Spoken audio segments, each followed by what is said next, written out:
Hi everyone, it is so great to be back with you in our series of disciplinary literacy strategies.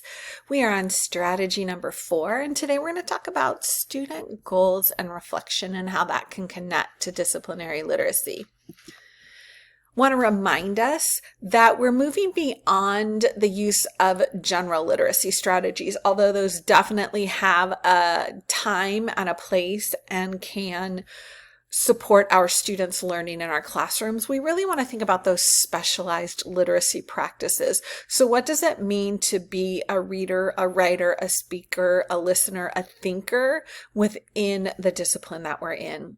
So we started with an anchor chart around what blank do, so what mathematicians do, what readers do. Then we talked about us as models, as the experts in the discipline, both our thinking aloud modeling and our modeling of how we annotate a text and respond to a text. Then last time we talked about organizing information, so that mindset shift, that semantics in our language from giving students a graphic organizer to helping students organize their learning and their thinking in discipline-specific ways. And today we're going to talk about student goal setting and self-reflection. If you haven't read the 2-pager on the website about engaging all students in a learning community, then I would invite you to do that. I'll make sure that it's linked. You can find this on the resources and publications page of the website. And we're going to lean into that today and make the connection to learning in our classrooms in that learning community. So if you read that, you'll see a learning community framework or a development cycle. And the very foundation that is built on, this idea of creating a learning, co-creating a learning community in our classrooms and our schools, is to build a sense of visibility, belonging, and self-efficacy for each student. And when we're talking about our students and learning, what we want students to do is to develop a sense of self-efficacy as learners. So we want them to understand how they learn and how they utilize strategies for learning. So that's where that connection to our disciplinary literacy begins to take shape. This is the standard we looked at last time when I shared with you the organizer that I use with my students to help them to capture their learning and their thinking in order to move towards mastery of this standard. This is a really big standard, as many of our standards are. So one of the things that I want to do for my students is to unpack this standard and help them to see all of the specific skills that they're going to need in order to master this standard in our discipline of English language arts. So I have to be able to determine, I have to be able to analyze, I have to be able to summarize, I have to understand central idea, I have to understand the development of an idea, I have to know how an idea is shaped and refined by specific details, and I have to be able to produce an objective summary. And so that's a key term. So I want to help my students set goals. And so we're going to look at what it means to have mastered this standard. So I want to model and share with them some language around that. So I want them to understand that they need to be able to say, I can determine or identify the central idea. I can analyze how the author develops the central idea. I can identify the specific details that shape the central idea. And I can write an objective summary of the text. But instead of me just doing all the thinking for my students, I want them to know that we may not master all of these skills that go into this standard all at once. And so I want them to be able to think about and understand what is it that they do have and they can do, and what is it that they need to work towards. So an example of a student setting a goal might look something like this. So my student might be able to say, I can determine or identify the central idea, and I can write an objective summary of the text.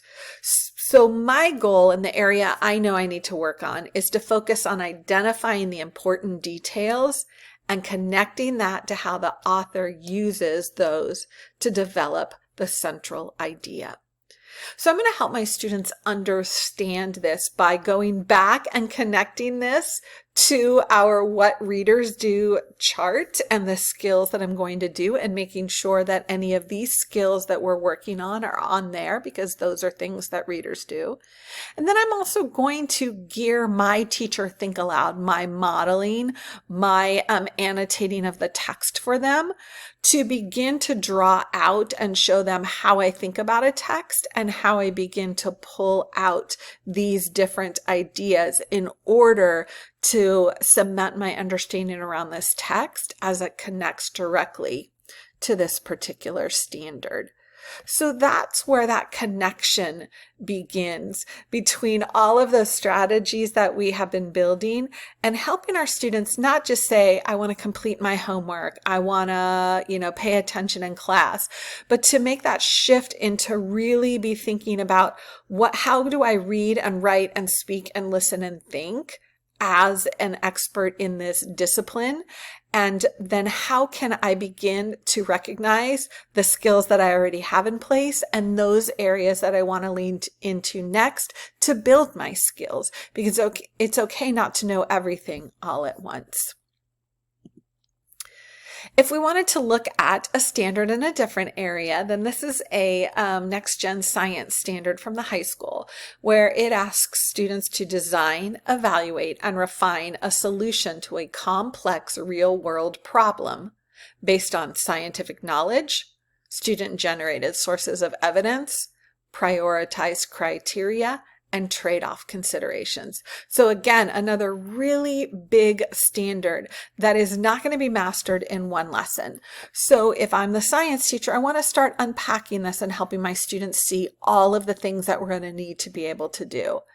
So we've got to be able to design, we've got to be able to evaluate, we have to be able to refine, we have to understand real world, we have to understand what a problem is. And a problem in science is going to be different than the word problem or conflict in my English language arts class, right? And it's going to be different than problem in my math class. So this is where that discipline specific and that focus on academic language as it lives out in my discipline starts to connect. Scientific knowledge, what does that mean? Student-generated sources of evidence, what does that mean? Prioritized criteria, what does that mean? And trade-off considerations.